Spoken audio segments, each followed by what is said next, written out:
هو انه عاش راجل ومات راجل، لانه صراحه يعني لاعب عطى شيء الكثير للمنتخب الوطني. الجيش الملكي يعني، ولكن ما خداش الحق ديالو. من بعد يعني من بعد الكارير ديالو ما خداش الحق اللي كان كيستحقوا.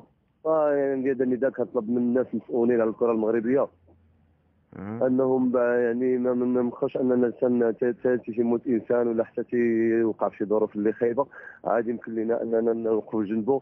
فمادام هو انسان عليك يكون على قد الحياه وانه كيكون يعطى شيء كثير للكره المغربيه، فلازم اننا نهتموا به ونطروا باش يكون يعيش واحد البيئه اللي مزيانه. الحمد لله قادر يعني كلشي كيعرفوا يعني بالتعاون ديالو مع جميع اللاعبين، ودائما كيقدم هذه المساعده. يعني راجل بما تحمله الكلمه من معنى. انا لله وانا اليه راجعون. الله يرحمه والله يشوف من حال الاهل ديالو. فيعني انا تقريبا كنشوفه دائما يعني الحمد لله. يعني فقدنا راجل اللي ما هذه هي سنه الحياه. ما يعني عبارات خانتني، يعني هذه هي سنه الحياه. لا عاد الانسان ما يقول